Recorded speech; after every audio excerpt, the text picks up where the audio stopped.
Welcome to another episode of the CarryTrainer Higher Line podcast.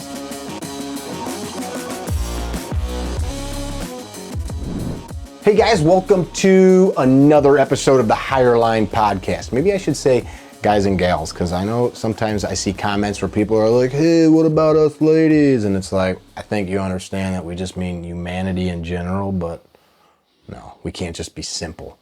Got a good friend, a personal friend. Sometimes we say people are our friends, even if we had just met them. But this is my good friend, Brian K. Peterson. K is important. Yeah. His porn name would be... Christopher Fairfield. Christopher Fairfield. If you know the joke, then you know what your porn name would be. Pretty exciting guest, though. Former professional fighter. Correct. Division I football player. Multiple master's degrees in education-related fields, assistant principal of a big suburban high school. What else would you describe yourself as? I'm a Capricorn. Oh, nice.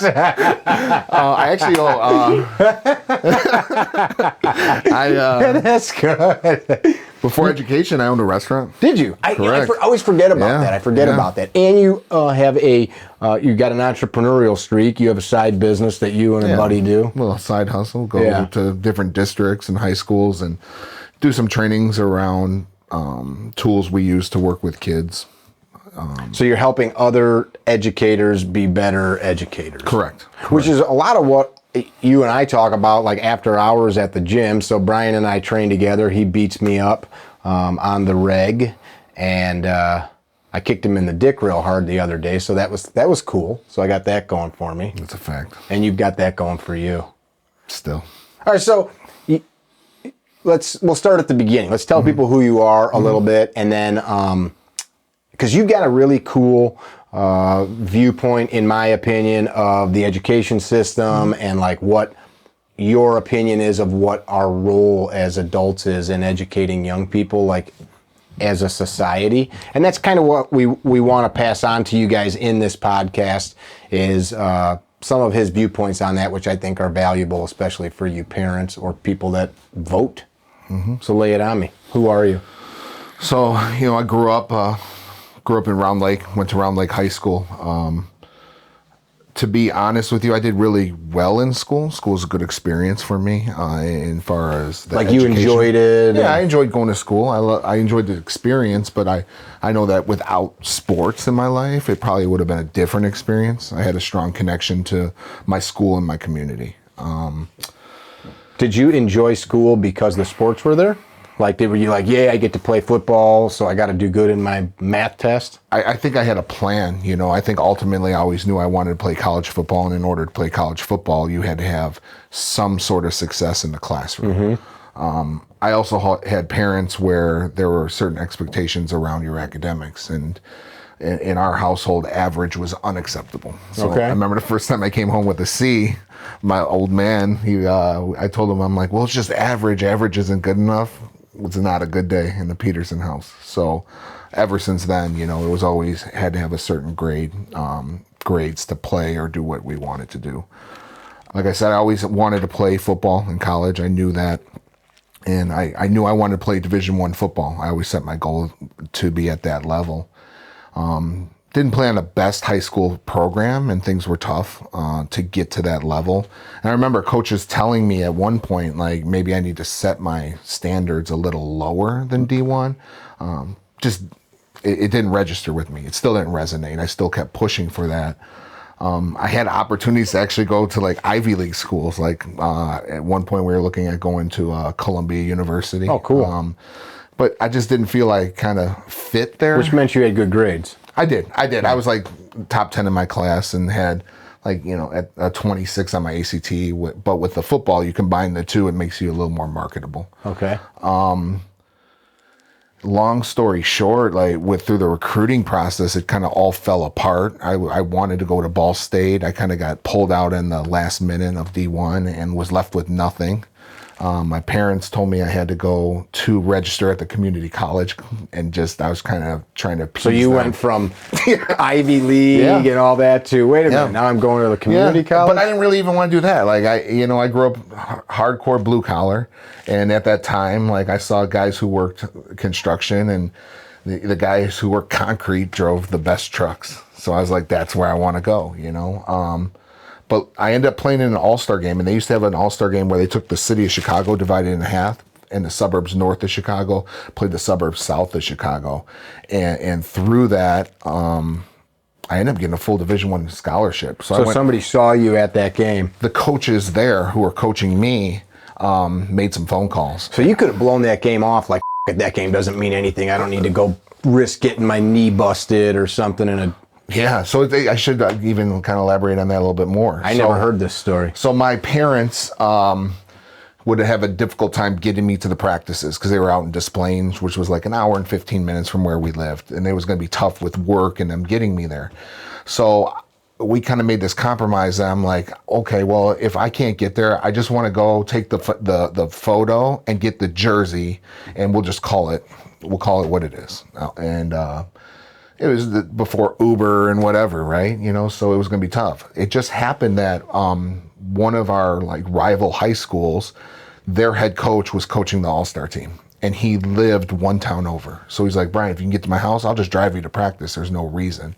So if it wasn't for him, things would have maybe been a lot different. So you and him are having car conversations whole way down there, and just talking about football and why I wasn't going to college and why I wasn't playing, and it was a great conversation. And he really went out on a limb, and then some of the other coaches there who were at some of these larger high schools who had more connections with recruiting made some phone calls, and within a couple days my phone was just all over the blowing up at home. And couple different colleges wanted me to come out, and NIU was one of the first ones. They were super upfront, and I went next day down there. They offered me a full scholarship. That's cool. Yeah, that's where you went.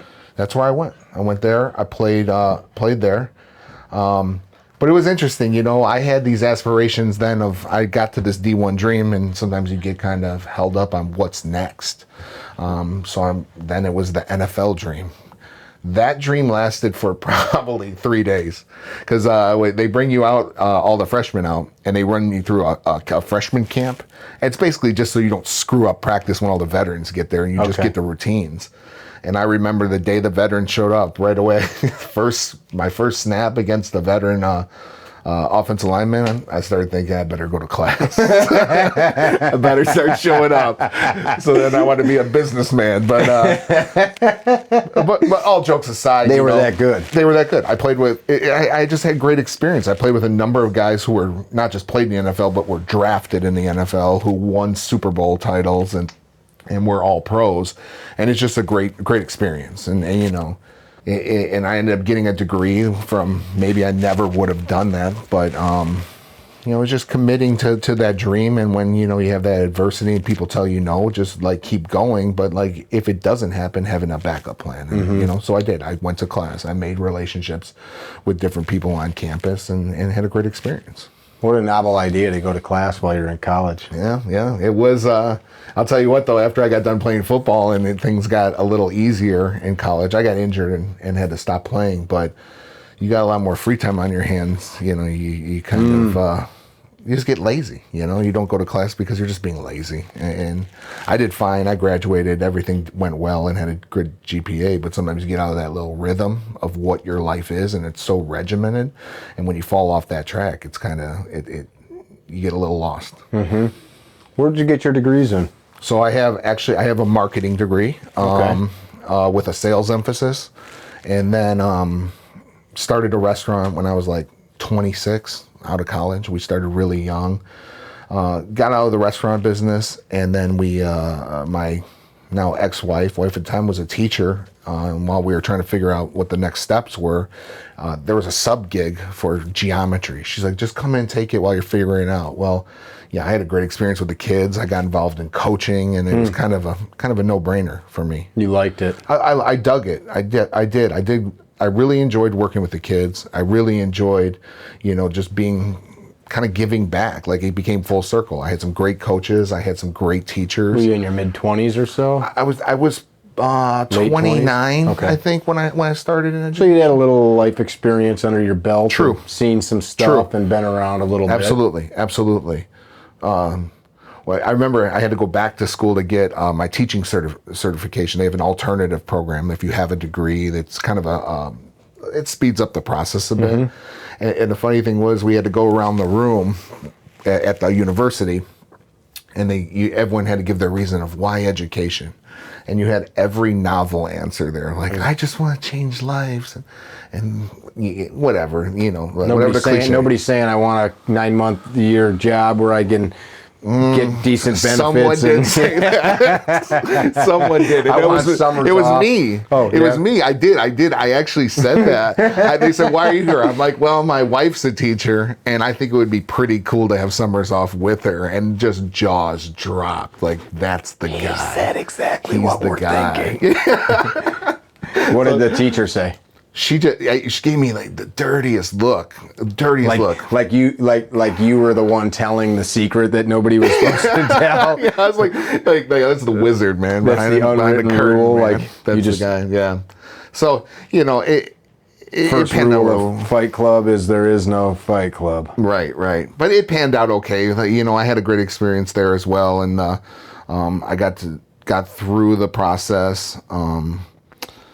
Did my student teaching, and I actually had a kind of a unique experience of student teaching that we did. Is we had to go to 2 schools, and I went to totally different end of the spectrums in education and socioeconomic status. Is that I was in North Chicago, and I was in Lake Forest.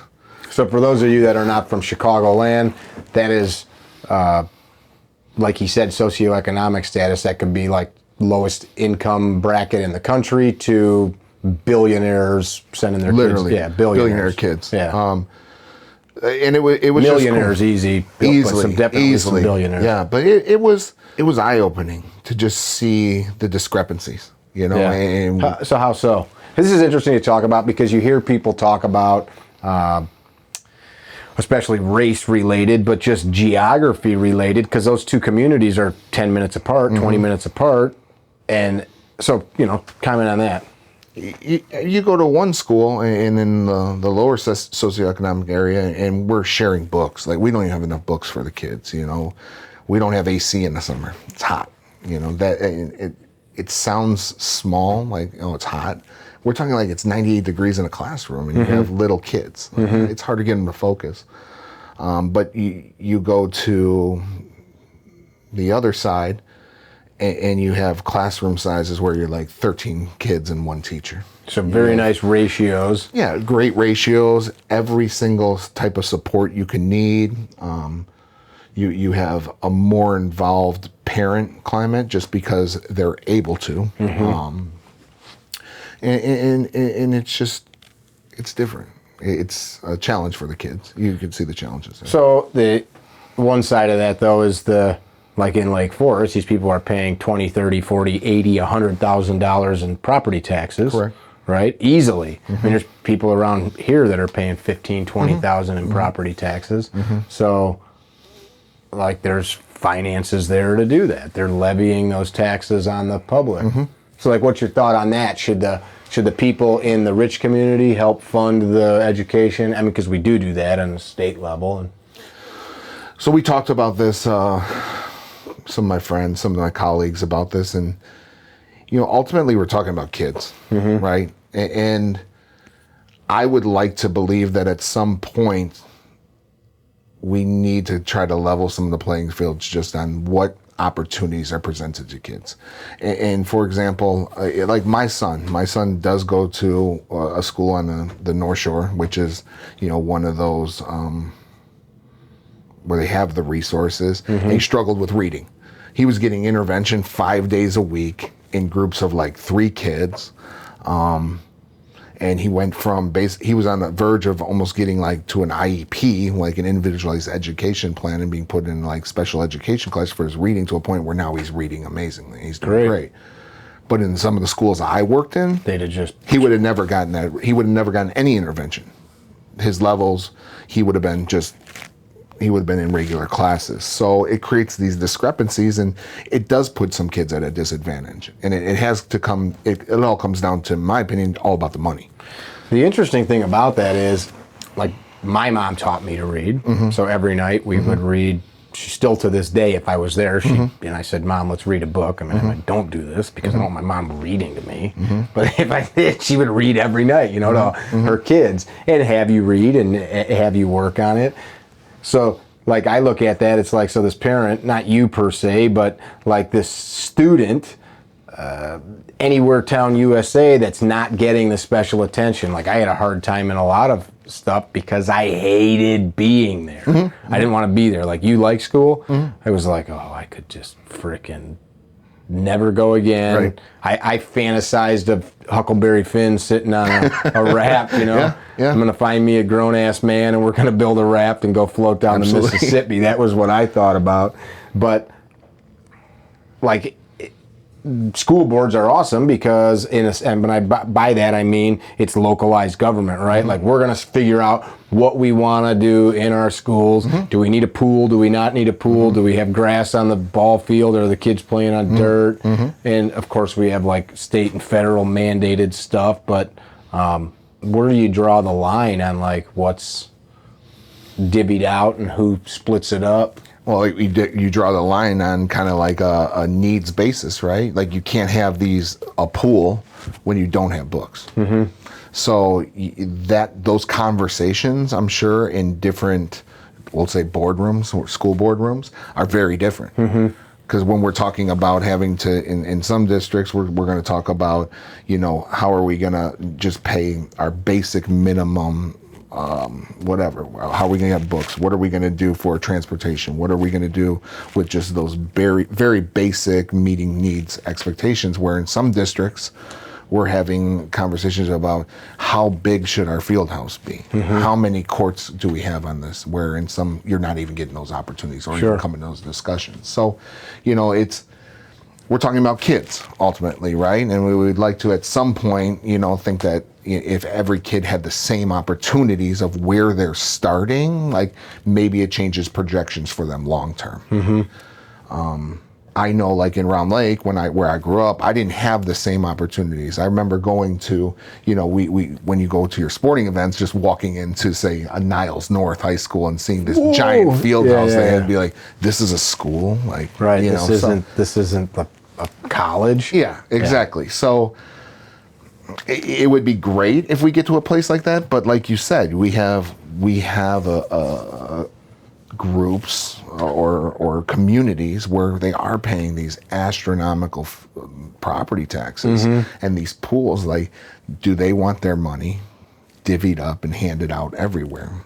And then we got to decide, like, and this is always the challenge, what's the minimum requirements that we pass on? Math teacher says you don't need art.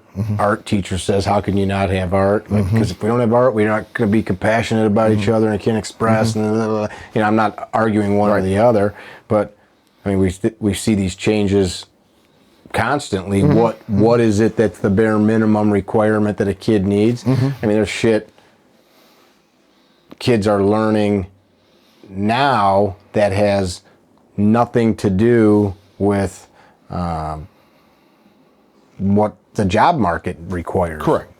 Right. Well, I mean, in any sort of education, there's always these standards, right? And they change from here to there. And the most recent standards that rolled through were the Common Core standards, which were supposed to support more college and career-ready students when they got out of. That's the purpose? That's the purpose. And it was a more, I guess, demanding set of standards, and then it was less surface level and more in-depth understanding of all these different content areas.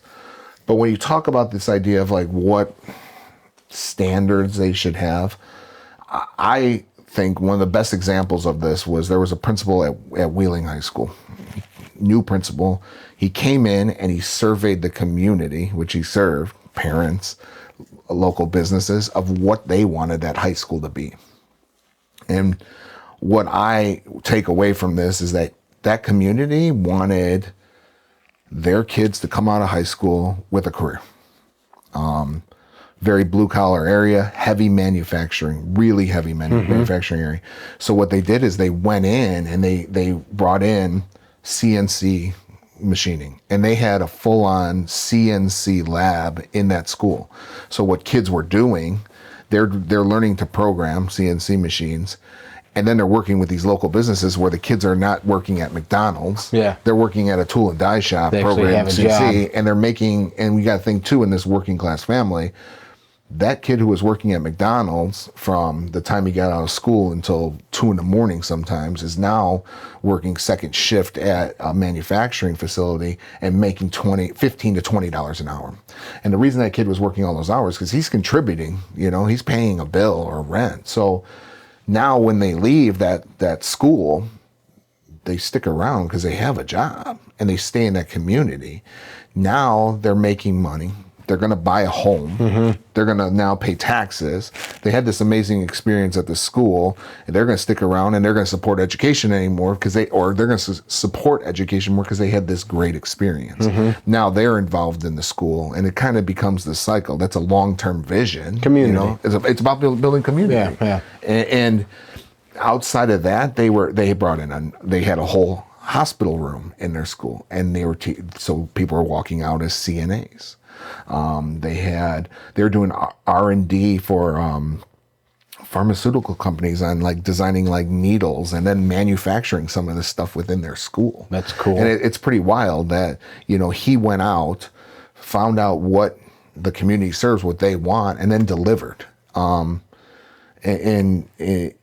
Education sometimes, like, I don't think we look at it like it's really about customer service. Like our customers is our community, and we should be serving what they want. They're the one funding this operation. That's my point. Yeah. So if the community 100 miles away wants something from me that's different than what my community wants, then that's where the challenge comes in, right? Yeah.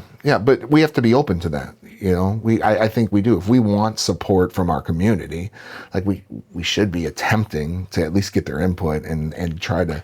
You're talking from school management to community or community to community? No, I think within.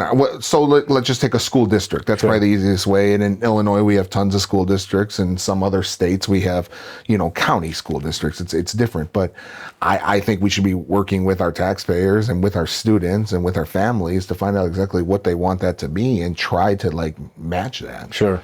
Well, that kind of coincides with my idea of government. You work for the taxpayer, because without the taxpayer, you have no job. The taxpayer, and that's not a dig. It's not like you work for me, man. No, but not at all. Like that person is saying, I need the streets plowed. I need a cop. I need somebody to educate my kids. I need a fireman to put the fire out. So those people do have a right to say how they want that done. I think they should. I think they should. Yeah, I mean, and we hire people that are city managers or experts. Like, I can't go tell the local firehouse, I think you guys should carry ladders this way. Well, are you a fireman, sir? You should know what you're doing, but too many parents just put that job off on you guys, though, too. But I understand that. It's an easy connection, though, for me, of why that happens. And you talked about this idea about a fireman being told how to carry a ladder, right? Well, how many people were ever firemen, right? Or ever fought a home fire or had to force entry into a building? Probably none, and maybe a few, right? But when we look at education, it's easy to tell a school or a teacher how to do their job because we've all sat in that position, we feel, right? We've been in schools for anywhere from 13 to 17, 20 years, right? In a classroom. So we take this kind of viewpoint of our experience is everyone's experience. Yeah, I want recess 4 hours a day. Right. But we try to tell a teacher, you should do this. You should do this. Well, I'm open to hear your suggestions, but maybe I don't want you telling me how to do my job also, but that's where I think it's a challenge. Everyone feels they're an expert because they sat in that classroom, but when you get in front of that classroom to lead it, it's a different experience. And your livelihood is connected to the product. How, at some places it's not so connected though, because if I own a restaurant. I don't, but in my analogy, I do. And every order's wrong. Eventually, nobody's coming back to my restaurant. You ordered a steak, but I gave you chicken. It's delicious chicken. Correct. Yeah, but I wanted a steak. Too bad. It's delicious chicken. And if we keep producing products, or maybe kids are not well prepared for life, it's easy, in my opinion, to just be like, oh, well, that kid's a shithead, or his parents didn't do their part. I did all I could, or I did what I could with the resources, because there seems to be too many places that not just teachers, but society in general can just dump off responsibility. So I look at it like this. This is how I approach my job. My kids are in school. I got 2 younger kids, and when I send them to school, I have to trust that someone is putting as much effort into their life that I would be putting into somebody else, some other kids, right? So it's not okay for me to do my job in a manner that I wouldn't operate with my own kids. But does every educator have that viewpoint? No, of course not. Of course not. To some educators, it's just a job. Now, many educators go so far above and beyond what is like the job description, but not everyone. And it's kind of a tough sell at times to some people, for whatever reason, they become jaded with their job. It's any job, right? Sometimes people just lose passion for it. Sure. But this idea of what you're saying about passing kids on and throwaway kids, I like to believe the work that we do at our high school now, especially, is like we take that population of kids and we try to get that connection back, to listen to them, to work with them. How do we get you more connected to just life sometimes, just getting more connected, just being, right? Because the situations that some of our kids, their home life sometimes, I know adults who wouldn't come to work if they had to put up with some of the stuff that these kids put up with in their homes. At home. And then they're coming every day here. And we should celebrate that they're there and start with that and then build upon that. Which requires communication to understand where it's not just, that's the difference between dealing with kids and adults, or any job. You are producing adults, not just. That's what we are doing, right? Yeah. And we have, like, we look at school and it shapes kids for society. And in our school, we use something called restorative practice. And it's about repairing harm and building community. Talk more about this restorative practice. I've only heard about that from you before. So it stems from like the corrections, right? The penal system, right? And so we're using the penal system in our high school. No. So no. What it is it's about taking a victim and an offender and like repairing this harm that was done for whatever type of. So you're talking about kids that have some kind of harm done to them, not just general. Harm can be but we're not talking about necessarily like they were harmed in the sense of like physically. Okay. Harm could be this, like I came over to your house, right? While we were here, I stole something from your home, right? That's criminal. Okay, you're criminal. What could we say? Okay, I yelled at you and made you feel a certain way. Or I don't like that. But anyways, I'm saying I don't like that you yelled at me. I'm playing along. So we would have a conversation about what happened and like how we ultimately move forward from that, right? We don't have to be friends. We don't have to agree. So this is dealing with like peer-to-peer conflict stuff. Peer-to-peer or group-to-group, and just understanding that sometimes what we do is not like it doesn't just affect me and you. It can affect the community, right? And if it is, because the community is affected by this, like how do we repair that harm and like work together, work with each other moving forward. It takes a lot of trust. It takes a lot of vulnerability to get to these points. But what we're finding and in the schools I've worked in is that we start to build more of a connection to this whole school community, and we build relationships. And I look at education, and we can even talk back to let's say when you were in school. Do you have a favorite teacher? It's interesting you say that because I so despised the whole process of school. I mean, all of it. Okay. All of it. And I can say that I loved learning. I liked history, science, things like that. I hated school. Okay. I mean, there's was a teacher. I mean, there's a couple teachers that I went to school with, like Frank Kernow. I know you watch these sometimes. 5th grade. Yeah. But like there was one dude, Mr. Cleland. He was like a dude. Like he'd take us to the lake and we'd play ice hockey and stuff. Right. Like we connected. But for the most part, the rest of those tried to make me stay there. And they gave me detentions. Right. But so let's go back to the ones that you had positive experience about. Yeah. You're not talking about, well, in 5th grade, we had a science lesson and we learned about, you know, the life cycle of whatever. You're talking about the experiences you had in that relationship. It was a connection, human connection. Right. And like we can even relate it to like us in jiu-jitsu, right? If I had a coach that I didn't have a relationship with or a connection to and valued them as a human, I would probably be like, any of this content you're throwing at me, I don't give a shit about this. It doesn't mean anything to me. So like but because I have that strong connection to him as just a human, right? And it's easier to connect. It's easier to like grasp that information because I'm open to receiving it. And then if I don't understand it, it's easier for me to go to him and be like, hey, I don't get this and can you help me? Here's where I'm struggling. Because you can be vulnerable. Because saying you don't know something or you don't get it or you can't connect to it, that's hard to do. And especially when we're talking about kids. Like it's hard for men to do that, let alone kids. And if I can break down those walls, we can get somewhere. We can move in a direction. What do you think, like, what's not just your job, but you've talked about this a bunch with me, what's your real role? Like, are you passing on knowledge? Are you teaching kids, like, this is, like, what water is made of? No, that doesn't, and especially today, like, my job is to send kids out to the world to make informed decisions. My job's not to pass necessarily content.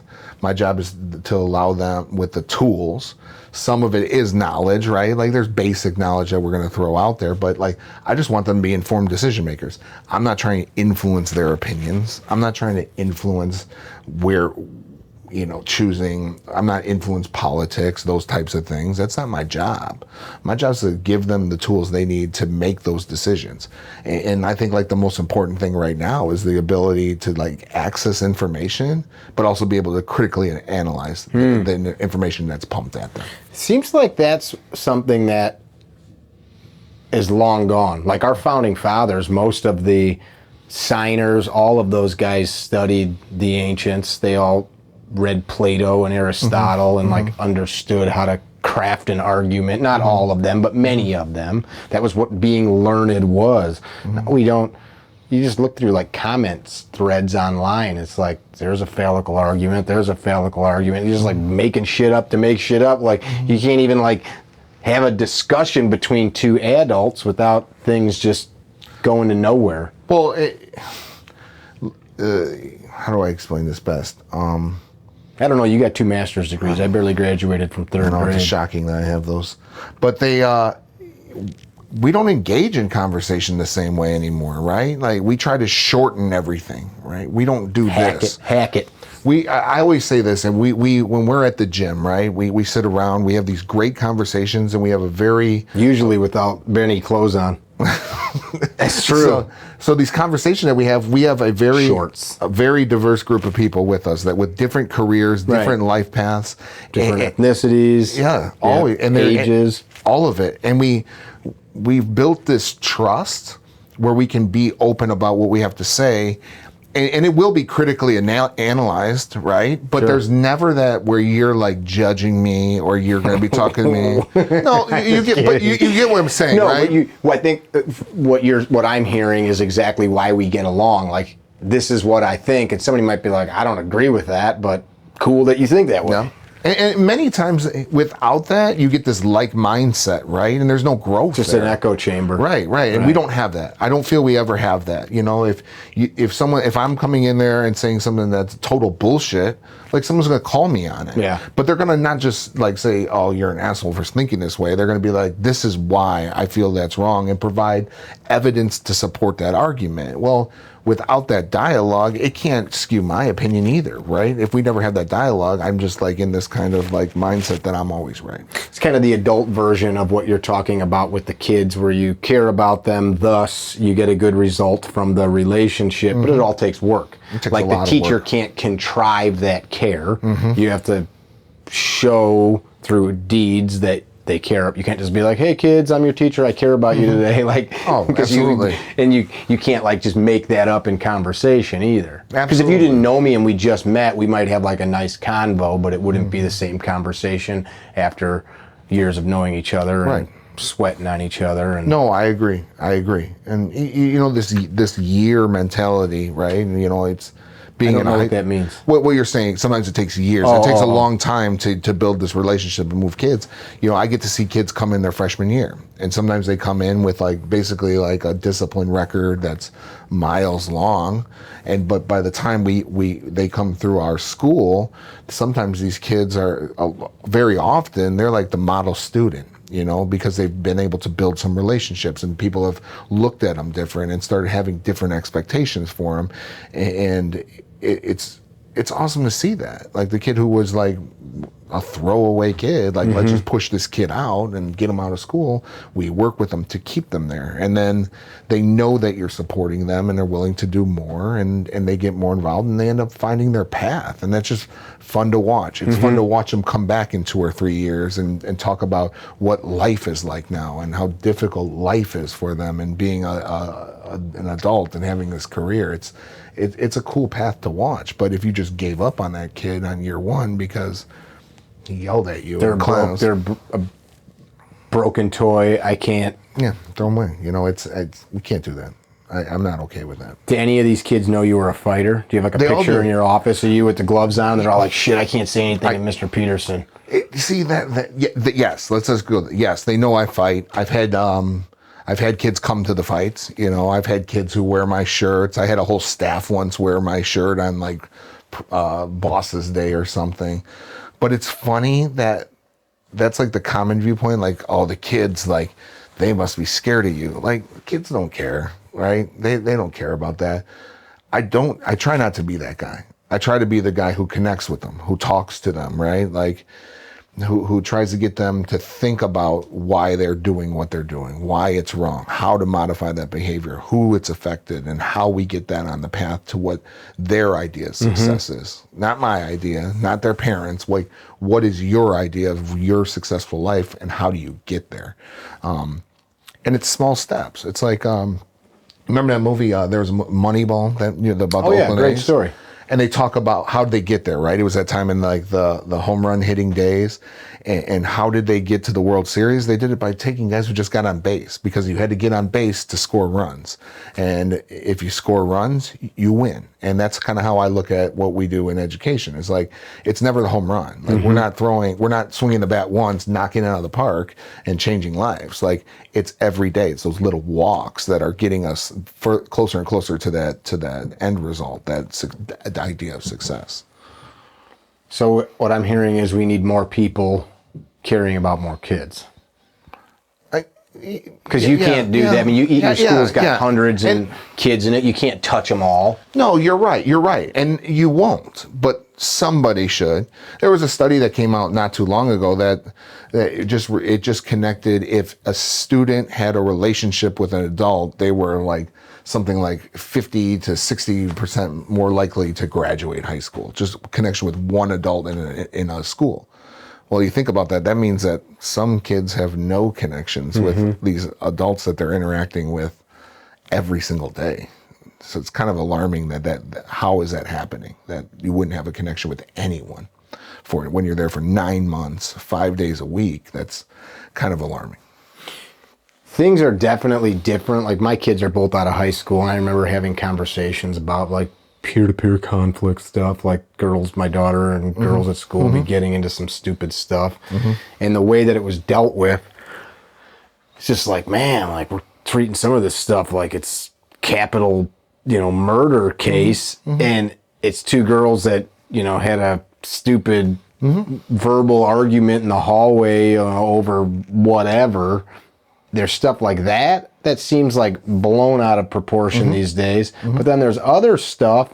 Like I told you, I went to a high school and gave a presentation to a civics class. I won't say which one. And I'm talking. I said, does that make sense? Does anybody have any questions thus far? And this kid goes, who the are you? Like, just to be a smart ass. And I looked at the teacher like, ooh, what's going to happen? Right. And he's like, go on. Like, tell him your name. Yeah. You know, that's Mr. Shook. And I'm like, what? Like, if that was me in high school, they'd have, you know, grabbed me by my hair and throw me in the hall. So it's like this, like, juxtaposition of we overreact to this and then way underreact. And it's all over the place, right? Yeah. There's not, I guess, there's not a checkbox or a book you pull out when how to deal with these situations. But you started about this. I think you're kind of referring to like the idea of like being super punitive in school, like with the first example.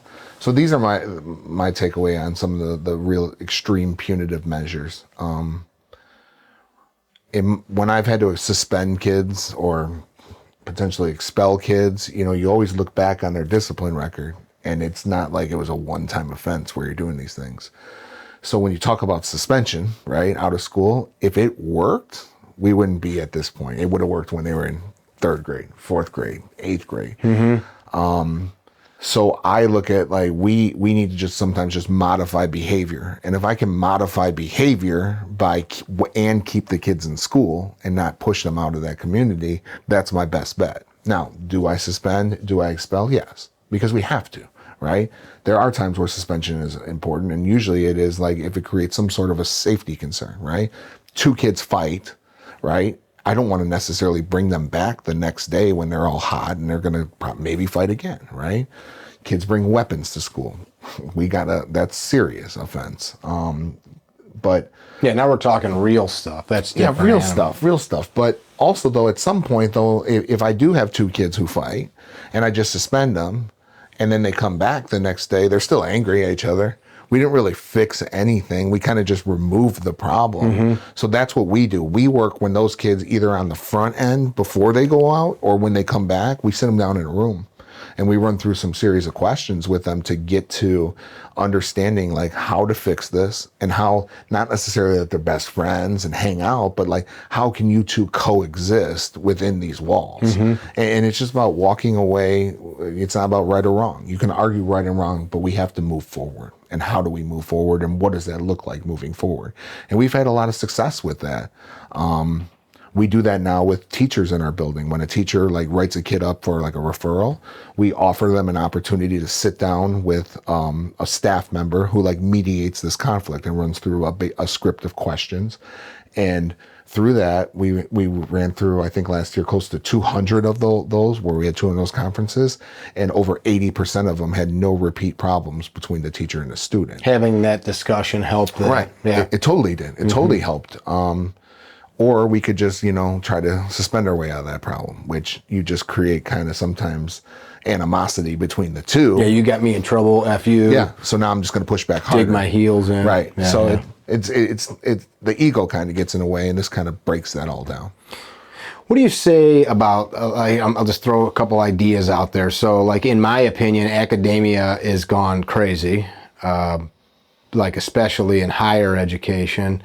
People can't have opinions unless the opinions follow what the status quo is, which in this world is, and I don't care what your religious or political leanings are, but in higher education, especially in the public forum, it's liberal, left-leaning ideology. And if a person or a student or faculty tries to like push against that, you're like ostracized for it. For example, and I'm not, again, I don't care not you, but just anybody listening, your political or religious beliefs, but go to a major university in the last 5 years and put a Trump shirt on and film it. It'll be hilarious. Or as a teacher, or professor at a university, or like you just stated, state again, your job is not to pass on content. It's, how did you phrase it? Well, it's just being like educated critical thinkers. Helping these people become critical thinkers as a young adult. Right. And how did I frame this before? I framed this in the sense of, We used to live in a world where if you wanted to get something out to the masses, right, you would have to go and write a letter. You would have to have an assembly, a group of people, set up a location for them to meet and advertise. Well, and then you'd hope they'd show up. Where now I can just pull out my phone and I have this forum of people that get behind my opinion. Facebook, Instagram, super whatever. easily. Yeah. And it's easier to just push out this content, and then you have all these people who jump on and you don't even know them. They're your friends, right? Or your contacts on social media. So you get more of a sense of like this connection to a larger group of people. And it goes back to what I said before. Like, we just have to make kids who are critical thinkers, right? Who can sort through what's BS and what's not. And it's almost like that they kind of talk about that dopamine drop from like getting those thumbs ups and likes. It doesn't necessarily mean what you're saying is right. I watch it with my younger kids, right? TikTok is like the jam, right? And some of the stuff that's on there, they believe it as the gospel, but it's not even remotely close. So how do we get kids to be those critical thinkers? So this is the modern day star on the poster. You get a star today from your teacher, our baseball coach used to give us a soda pop at the end of the game if we won. Yeah. So I like what you're saying, but I'm looking at this broader problem where you're not allowed to be a free thinker in school unless you toe the line of them, because you're scared, like if you pop your head up, you're going to get whack-a-mole. And for, you shared a video with me today. The teacher. And that just only because I knew we were going to do this. Yeah, Somebody sent me that, and I'm like, man, how crazy is this? I watched that too, and it's. So real quick, the video is just, I think that was the last 48 hours, is a school teacher in a public school, and she's a chemistry teacher, she's talking to the students about basically saying, you are stupid if you don't have a vaccine, which I don't care what your viewpoint is, just telling you the content of the video, and says if you're a Trump supporter, you're an idiot, and she was being very specific about some of her viewpoints, and then she came up with some unfactual pieces of information, like if everybody took the vaccine, this would be over in 5 seconds, which the reason that we have variants of vaccines is because things mutate, but that's not the point either. But she's passing on these things to moldable minds as fact. Go ahead. I love what you said, moldable minds, right? Like they're very children and teenagers. Hey, your pastor, your teacher tells you that the sky is blue because it's made of some blue goo that God made. Well, that's cool, man. I like blue goo. Right. It's the teacher's job is not to influence and get an opinion. It's just to educate, and educating is putting these facts out there, right? And we talk about this idea of like higher order questioning and eliciting kids to have these dialogues to get to the why, to compare and contrast, do these higher order skills. But that video, and I should probably preface with this, that I think those videos that we see are probably few and far between. Sure, just like bad cops. Right. Exactly. It's few and far between. But unfortunately, like, we get this viewpoint that becomes the norm just because the social media allows it to be just pumped out there. And the more we see it, the more we think it's happening everywhere. But what I think that was done poorly in that video is like there's a lot of opinions in there. There's a lot of my viewpoint. And if you don't agree with this in my classroom, then you need to leave my classroom. But it's really our classroom, like it's our learning community. Like we should be open to that dialogue, but we shouldn't be jamming that down the kid's throat, that opinion, and telling them basically you're an idiot if you don't agree with me. We should be encouraging that dialogue. Why don't you agree with me? What evidence do you have to support that? Oh, here's my evidence. And then it's the kid's job to critically analyze what's being said, is whether it's being right or wrong. Developing the tools. Right. The challenge, just listening to you, even the facts and data that we collectively as a society takes as fact and data, somebody at some point, some person's like Dr. Fauci, just as an example, somebody at some point says, hey, I'm Mr. Scientist. I say this is why the sky is blue. It's the color of oxygen atoms as light, blah, blah, blah. And I don't know all the details. But somebody quantifies that. So we, of course, that's the whole point of education, is we collectively look at and codify this stuff into textbooks and things. But still we say, well, what is true? What's not true?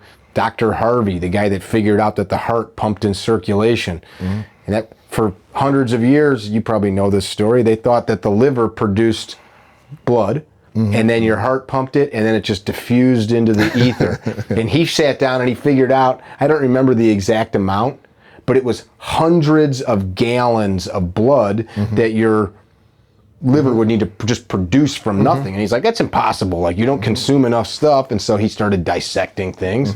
But for hundreds of years, people are like, no, this is the way it works. It's hard, right? I think that's one of the hardest things, even as an adult. Like, how do we decipher what's real, what's truth, what's factual from what isn't? And it's funny having conversations with my own mother, and she's talking about the news, right? Like, what news do we believe, right? Because it's always told from a different perspective, right? Somebody curated this information, put their own spin on it, because you can't not. Yeah, and what was that that Netflix documentary that came out about social media, Social Dilemma? Is it called Social Dilemma? Was that the one? I don't know the name of it. Well, they just talked about the algorithms, right? And how it's changing, like, what you're seeing, and then you're seeing it more and more. And then you think that that's more the norm, or that's real, because you're seeing it. Because it's about engagement, right? Yeah, it's what you're seeing, so then it becomes the reality. And now you're talking about, like, we're adults and we still, like, are having difficult deciphering between what's the truth and what's not the truth. Now you take a kid who just sits on that phone all day and they're just getting pumped this information. To them, that's their reality. But other kid who's looking at something different, maybe getting pumped something totally the opposite. I think cell phones should just all die. Man. I still rock an iPhone 5. You guys always make fun of me, that little. I just mean in general, like, our friends, we sit together like at a dinner table, and it's like, man, half these freaking people's faces glowing. I think we all do it from time to time, but it's robbed us of this, just bullshitting and sitting on a porch. Yeah. All the older guys that I used to work with, I like to go visit them, and that's usually, if it's in the morning time, you sit on their porch or deck and drink coffee. If it's in the evening, you sit on the driveway or the porch and drink a beer and bullshit. Yep. And so to go back about this idea, this fire idea, or sitting around this porch, like, that's one of the things that we do encourage too as part of this restorative practice. It's just called circles, right? And you think about to ancient times. You think about, like, at family gatherings. You think about sitting around a campfire. What are you doing? You're sitting around a circle. You're having conversation. Looking at each other. Right. And you have to, picking up on body language, right? And we encourage those in, like, classrooms that, like, develop classroom rules, classroom norms. When you're having issues in the classroom, how to just talk about that as a community. How to, like, if you're struggling with a concept in the class, like Socratic seminars and circles, right? The cool thing about a circle, though, is I can't hide. Right? If I'm in these desks, like sometimes in the row, like, I can hide, right? I can be on my phone and not paying attention, right? Where we get back to that human element, that conversation piece, that connection, where, with phones, we don't have as strong as a human connection anymore. It's interesting. Is it because there's too many of us? Like, not everybody used to go to school. Now not that everybody goes to school, but it's just, at one point, there wasn't a public school system or a schooling system for the masses. Only certain people went to school. I don't know why. Just pondering that, people don't sit and have dinner with their families like they used to. People, and we all make excuses and we blame government or the amount of bills we have now, but it's like, we all choose this. Well, it's prioritizing, right? Yeah. Isn't it? Right? I mean, we could say, oh, I don't have time to have dinner with my family. Well, maybe you don't at 5 o'clock. Then you guys have to sit and have dinner at 7 or 8, right? The idea of, like, accountability for your own decision making, it's easy to pass that off at times. But it's all about what you want, right? Like, I mean, this might be why we see this, like, huge push of tiny houses, people living in motor homes, simplifying life, selling their belongings. Right, if you're simplifying for the right reasons, though. Sure. Right? Some people are simplifying to make things even more complicated so they can post it on their social media that they have the tiny house, right? Right? But we also know people who really do live these extremely simple lifestyles, right? But man, like, that's a tough sell to like simplify your life, right? Because if we're like so attached to our social media status, especially with kids, right? Like, how do we get them to simplify? Because they want those likes. Well, I guess if we're finding happiness from this thing, if we can find happiness from something else or things that drive happiness in us, because what is happiness? That's a different fulfillment. thing for everybody. But that's a different definition for everybody. Right. So to kind of go back to what you're saying about, you know, having like education for everybody and all this connected, I think at times at school we sell kids the wrong dreams, not their own dream anymore. Talk right? about that. Well, I mean, for the longest push, right, every person had to go to college, you know, and I think that stemmed from our parents thinking that at some point, like, if you went to from maybe from their time, right, if you went to college, like, it put you on this path. Well, the problem is that when we pushed everybody to college, just because you went to college didn't guarantee you anything anymore. Yeah, we elevated the bar. That's all we did, right? Yeah. Right, and then saturated these markets, and then people got super jaded. Oh, because you're only a nurse, you're not a doctor. Correct. Oh, you're only a doctor, you don't run the hospital. You're right. You didn't design a fake heart. Yeah. But then you have somebody who did that, right, that wanted to went that path, and not because they chose it, but because they were kind of almost forced to. Then they walk away like, why did I do this? I really wanted to be whatever they wanted to do. I wanted to do that. That was my real passion in life, and I gave up my passion now for this rat race. I've got buddies that are doctors, and they are jealous of what I do. Yeah. And that because their families, you know, pushed them down that road. And of course they're happy and they're making good money and all that stuff. But I think it's also always easier to like look and see somebody doing something that's a hobby to you or fun. Like, oh, I'd love to go hang out at a school. It'd be like an '80s movie, and I'd be like the cool teacher.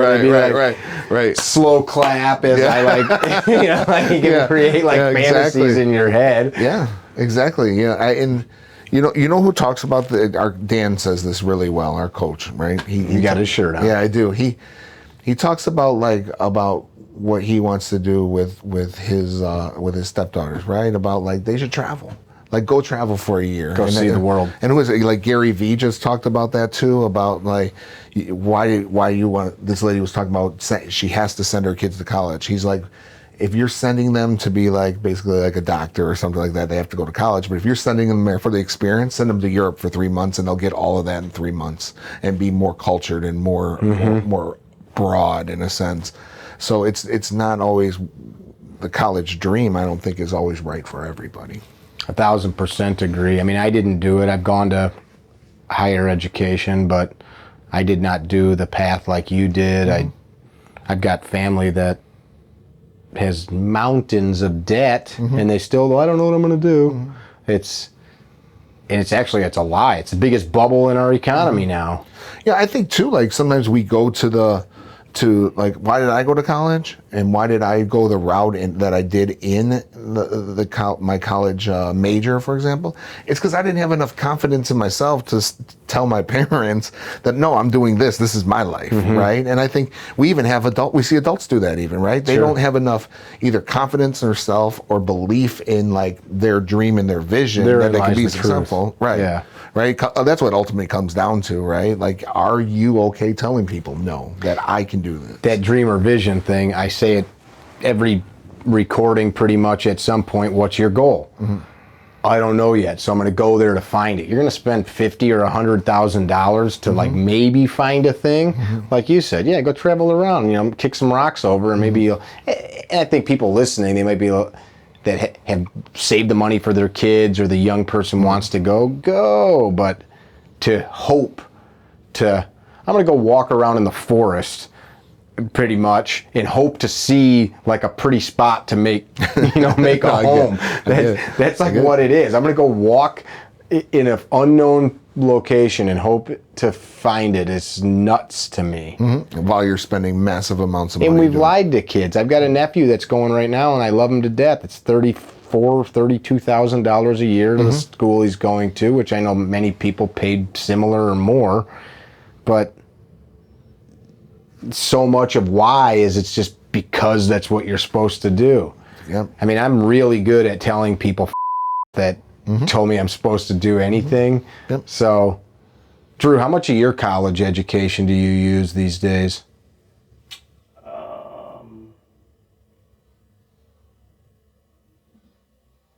Almost none. If you guys heard him, he said. In my defense, I use a lot of the skills I have. I started to learn while I was at college, outside of the classroom. Yeah.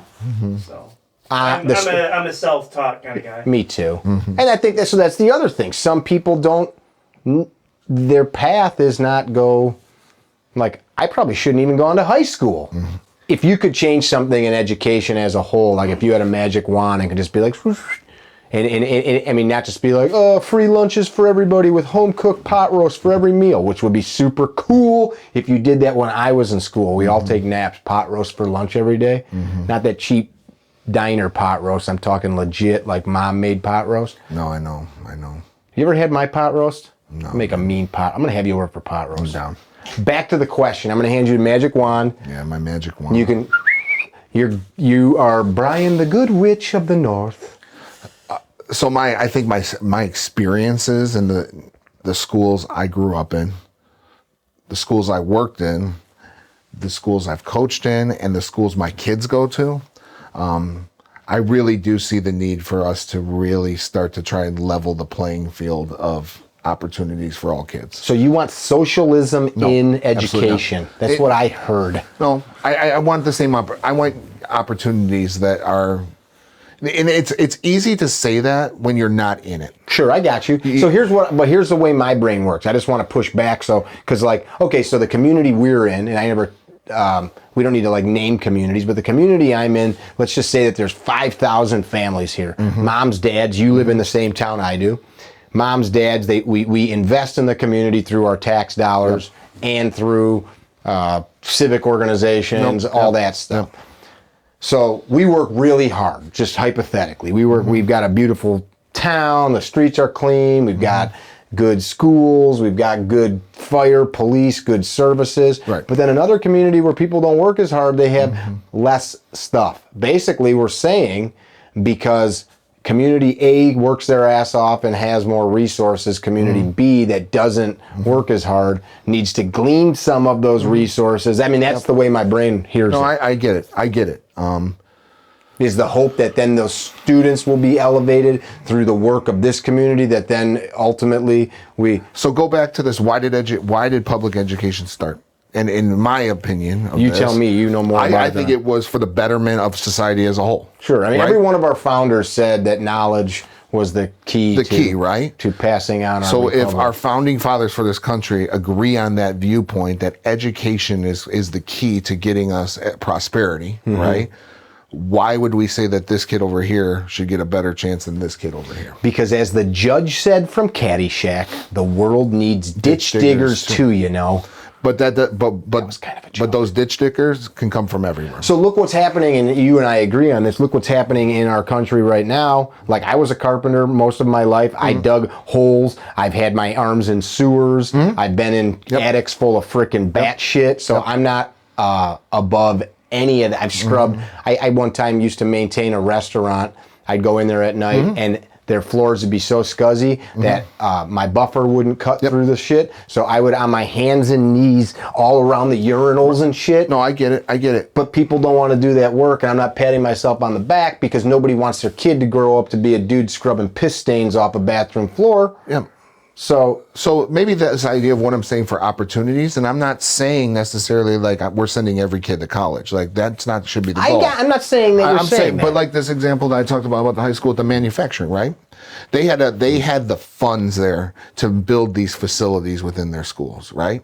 And they were serving their community, and they gave these kids great opportunities that without that they may not have that. If they didn't have those funds to do that, they probably wouldn't be able to build that facility. I get in their it. school. And that's what I'm saying. So what if instead we figured out, and maybe you guys are doing this, it sounds like you are, what if we gave kids desire to be better humans? So I love what you're saying there, and I think that. And I don't know how to do that. I mean, it's hard enough to do with yourself or your own kids. Yeah, you're right. You're right. So this is what I found in working in some of those rougher schools, right? Is that the kids in those schools had such limited exposure to what the world is that they only knew this radius that was this big. But when I worked at some of those others, the higher dollar schools, the where they had more money, they had this like huge like spectrum of exposure, right?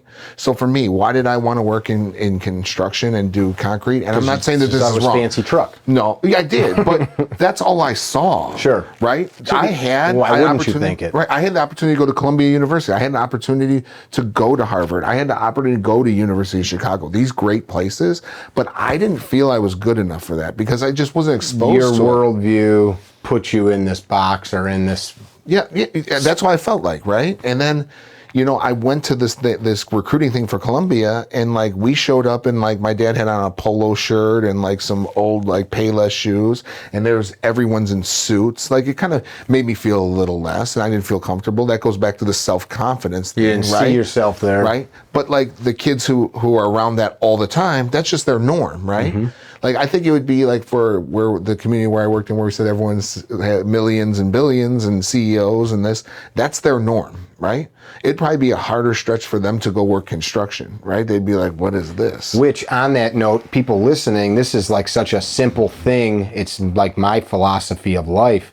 Like success begets success and failure begets failure. Mm-hmm. Like if you don't want your kid to be a loser, don't be a loser. Break the cycle. Yeah, and that's like, if, like you said, if I will fill the role that is put in front of me, and if everybody around me is abusive and a drunk and a piece of shit that doesn't take care of their family, right? yeah, this is I'm just living up to what I saw, and that's the part I think that's so damn simple, and we just it's just like a cacophony of noise though, like everybody's saying this is what we need, this is what we need. I know a lady that's a kindergarten teacher that has to buy snacks and crayons and whatever, you know, little things out of her own pocket. They do. And they're not making a ton of dough either, as an elementary teacher. You know, there's just not a lot of money there. But we did that. I did that for kids. We did that take kids grocery shopping, you know, because they didn't have groceries. Like Which is awesome, but you can't do that for thousands of kids. You can't. Yeah. But, you know, but here it goes back to connection, right? Like I had a really strong connection to that kid.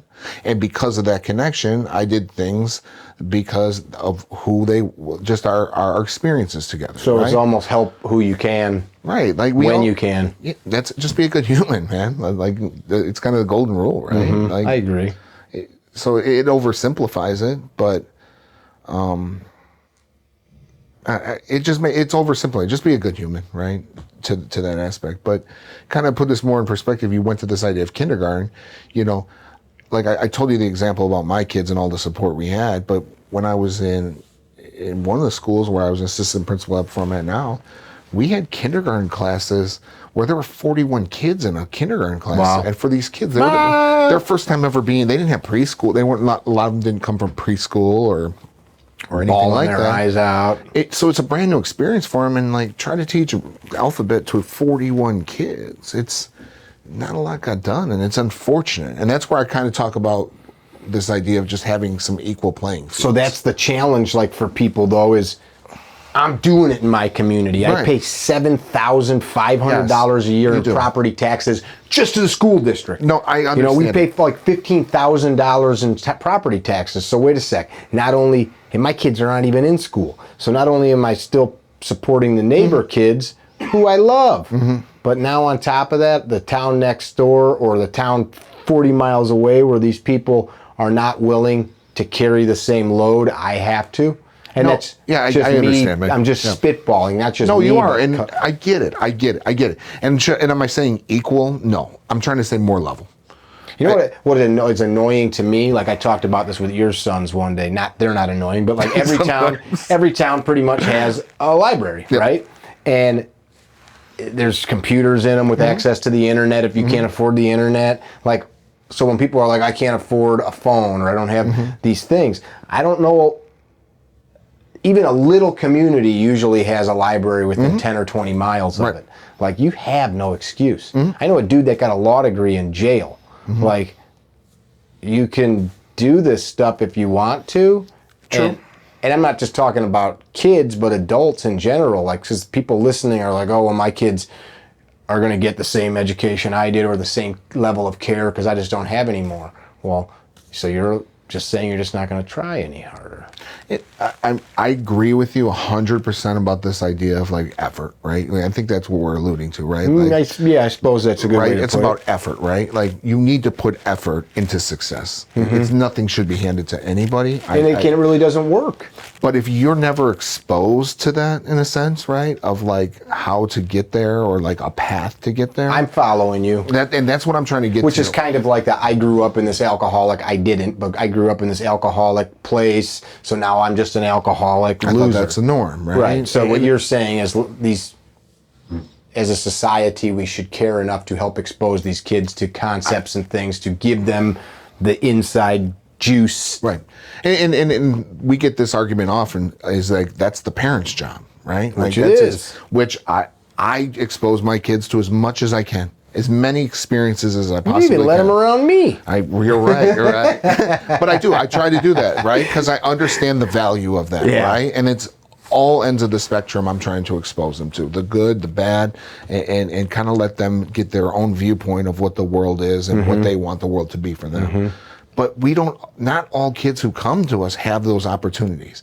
And if that kid's not getting it at home, I look at it as that's my job.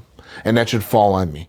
And I'm going to take some accountability because ultimately, like, I just want the world to be a better place. And if I just say, oh, like, kind of like, them, like, they're the throwaway kids, they're the loser kid, they're this, then what am I doing to better the world that my kids are ultimately going to live in? Sure. So, like, that's where I'm trying to get to this idea of more of a level playing field, right? I like that concept, too, because it's not just because you're an educator. It's like, my kids are going to live here. My grandkids are going to live here. I just became a granddad. She's 4 months old. Like, what world do we leave behind for this kid? Right. Well, I'm not willing to help that town down the road, so whatever, they can sort it out. We're good at that. We are. And my you said we kind of have this kind of side hustle we do. It's a legitimate business. Yeah, but my buddy who we work very closely together, he talks another about, educator. Yeah, he's an educator. We work together in 2 schools now. But he said this idea is like, I'm not trying to change the world. I'm trying to change my world. And if I could change my world and influence a couple of people, then they can change that. And then that's how we start to make things better, right? And I look at some of the areas where I've been in the schools is like, man, if I could just give a little bit of influence, just a little bit of like exposure to like the bigger picture of like these opportunities that maybe they didn't think were possible to them, like just opening their eyes. And I think that in education too is that's good. That's leadership right there, because you as a person in administration can help induce that in your staff, and then the staff induces it in the students, and then you start touching everybody. Well, you do. Yeah. You do. It becomes like, goes back to what I've been kind of hitting on this whole time, this idea of what a community is. So your magic wand is help level the playing field to exposing young people to what they can be. And then providing them with opportunities to go over with the tools and resources. Yeah. I think that's great. Of course, the defining, some countries, I don't know, you go to a rural area, everybody's going to ag school, right? You go to I've got some friends in North Dakota, they all go to Texas and they study ranching because they're all ranchers up there. And that's what you do, because everybody's a rancher. I'm not going to go study manufacturing when the only thing we manufacture is beef. So I dig what you're saying. All right, it'd be cool if more of the social media platforms that influence kids cared about this shit and did I don't know what TV shows are on anymore. My kids are, you know, but like Mr. Rogers and those kinds of shows were, I think, great for talking about caring and kindness and even some of the heavy topics he hit on, but a lot of it's just entertainment, the stuff that we fill kids' heads with, and mom and dad are happy to turn it on because then the kid's quiet and he's watching the tube. It's interesting with the kids that we deal with in the schools, in the sense of too, is like the idea of permanency has like disappeared. What do you mean by that? I mean, like, so we'll get like sexting is always an issue in schools, right? So some kids, They're at a high school level, right? Some kid will send out an inappropriate picture, right? And how do you end up finding out about that? Actually, kids report it. Kids report it, or parents call us, you know. But what's interesting about, to me, and it's mind blowing to me, is that kid will come down to the office. Yeah, I did this. Okay, we deal with it the way we do, but they're like, whatever. Because they know in like a week or two, there'll be something else that happens and they'll replace that. Not to them, but to somebody else. And then it's gone. But you think about like when we were in school, someone had a Polaroid or something and it was going around, that would ruin you. Or just something stupid like, oh, Mickey pooped his pants, which I didn't do. But that, it could be your whole high school. Whole high school career. Yeah. And now Mr. it's just Poopy like, Pants. Whatever. Yeah. So it kind of like, in a sense, like I feel like it also like pollutes the idea of empathy, because it doesn't stick with you. It's not, you're not thinking about it. You're like polluting it, and like it's just gone then in like 2 weeks. Whatever. There does seem to be a ton more uncaring bullying type behavior than when I was a kid. I mean, I remember some people that were douchebags, but it was not, I mean, the stuff I was exposed to just dealing with my kids' school career, it's like, man, some of these kids are just straight up mean as shit. And they just didn't, it was normal, and that definitely was coming from society as a whole. It wasn't mom and dad or teachers breeding that stuff. In one of our training, there's a bullying idea. In one of our trainings, you know, this idea of hurt people. Is this side job that? Yeah. There's this video we show, and it talks about this kid gets bullied at school. His dad takes pictures of it. He's got bruises all over, and the principal is like, I was going to suspend the kid who was being the bully. I was going to do 3 days, and I was like, no, I'm doing 5 days to send this message, and then no one's going to bully him, right? But the kid who was bullied, when he sat with the principal, he was like, what I really want to know is, he's like, I'll heal, but I want to know why he did this, because we were friends before. Well, it turns out that the kid who was doing the bullying, the reason he did this is that he was starting to get picked on, so he was going to set the tone, and he was going to be the bully now, so that he wasn't getting bullied anymore. And like they did this, what I told you, they sat him down, they talk about what happened, how it was wrong, and they repaired this arm, and then these kids move on, and turns out they're eating lunch together, and then became buds. They became buds, and then people saw that they were connected, you know, and that probably influenced the less bullying within the school, more than just pushing that kid out without like repairing that harm that I talked about earlier. And it's the same thing we're doing now in our schools. Let's change topics a little bit. What have you learned in your career fighting and punching and pushing and slamming into other people, like on the football field and in the ring, that is applicable in life? Oh, man. Use good deodorant. Yeah, but it's, I think I've learned the most from all of that, from the jiu-jitsu aspect of it, is just like how to be comfortable in uncomfortable situations. You know, like how to think, how to like slow down, how to process, and how to apply. It's the fighting aspect of it. You know, how to just deal with those tough times when you have a loss. How do you come back from a setback? Like what I did in my career, like after I took a loss, like how I improved, how I grow, what I changed within the game, and then actually implementing that. But out of all the aspects I've trained, I think the jiu-jitsu part has been more of something day-to-day life. It's made you better. 100%. 100% better person, whole different person. Yeah. So I've heard people say like, something like that doesn't do that. I've watched it, and my kids train, and like my son had some massive issues with anxiety. started training, and it was really tough to get him to train and keep him there, and I forced him to do it, but like, he's a different kid.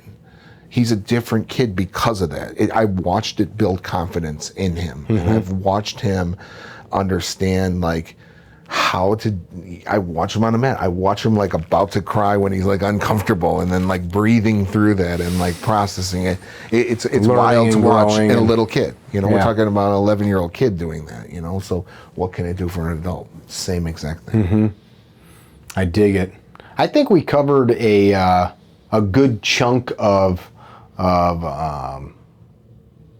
information. I think a lot of people, like especially like the young dudes that listen to this, that are not thinking, you guys that are not thinking maybe about like how you dovetail into your community. Maybe we gave you something to chew on, because I know when I was in my 20s, I wasn't thinking like about, you know, what can I do to better my community?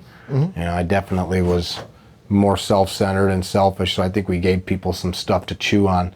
If the people listening, watching, never cross your path, what would you leave them with? Man. This is the only time they ever see Big B. Drew's choking back there. Man, just, you know, like, just be a good human. And I hate to say that, it sounds so simple and stupid, but what like, constitutes a good human to you? Man, like, be compassionate, understanding, look to like seek understanding. I guess through like even communication here, this will be the one takeaway. How about this? When you talk to people, like, listen to understand, don't listen to reply. Listen to understand, don't listen to reply. I dig it. So don't start crafting. Here's what I'm gonna zing this. As soon as he shuts up, I got a reply or a rebuttal. Yeah. What is he really saying, or what is she really saying? Right. I dig that. Yeah. That's a good one. I try to make it simple, man. You know, this idea of just be a good human, there's probably like people like, that's such bullshit. But like, I mean, if it really gets down to it, just be a good person. Like, help people out. Like, listen to understand, you know, like, get a perspective of where a person's coming from before you start throwing shade at them or trying to just respond. I dig it. I'm guilty of that sometimes, because people are stupid. We all are. Yeah. It does make things so much smoother when you just try to say what I know, like, because of the amount of traffic that we look at with comments and stuff on social media, it's become, I've revamped how I've communicated to people the last 5-10 years, and not exactly what you're saying. How can I like shore up my position here based on what they said? How can I reply, especially because it's in writing, so people see I'm more superior, you know, intelligent. Instead, like, all right, I get what you're saying, you know, maybe look at it this way so you understand better. Because the way I look at that too is, man, if we're arguing, I must not be doing a good job of relaying my viewpoint. Scott Nelson, Scotty, he posted something not too long ago. Someone responded to one of his comments about, like, you know, all these people talking to you in a certain way, like, and you're such a cool guy, like how do you do that, right? And he was like, sometimes I just say, like, you're right. Because it just, at the end of the day, it doesn't really matter. Yeah. Some of the stuff, you're right, and then you just walk away. You know. I think it was. I don't remember exactly what he posted. I have the book up there. I forgot who it was. Maybe it was How to Win Friends and Influence People. I think that was the book. He was talking about how to, like, always be the life of every party. And it was to go up to, you know, hey, Brian, I'm Mickey. Tell me about yourself. And then everybody would say, because I'd listen to you all night at the party, you thought I was the greatest dude in the world, because you got to just, I'd be like, oh, that's amazing. Tell me about, and it wasn't to be flattering, but just. I remember in sales classes, man, when I was in marketing, sales was just get people talking about them. When they talk about you, they'll like you, and if they like you, they'll buy your product. Yeah, if you genuinely care, or make them, which is the part we don't want to do, but make people feel you care when you don't. Now you're patronizing and being a piece of shit, but yeah, if you care, and just like with the kids, show somebody you care. Yeah. Very simple. I appreciate it, man. I'm glad that we got to do this. Pleasure. Thank you so much. I'm going to go choke you now. Hey, everybody that comes in signs the, what is today, the 18th, the 19th? I get to sign the board? Yeah, please. 20th. Golly. 20th of August. You guys that are listening, you can move the chair if you need to. I'll just get it right here. If you haven't subscribed to our YouTube channel, I hope that you do. If these videos, these discussions are meaningful to you, share them. Put them up on your Facebook page, etc., and pass them on to people. Because guys like Brian are passing on all of the years of knowledge and experience that they have, and it's meaningful to us that you go do good with it too. Be well, don't be dickheads. Tell Drew how much you appreciate him. He works harder than all of us. Peace out. Visit our website, CarryTrainer.com, for information about classes held throughout the U.S., CarryTrainer apparel, and upcoming projects. You can also email us at training@CarryTrainer.com for information about setting up your own private course or speaking engagement. Training@CarryTrainer.com or CarryTrainer.com.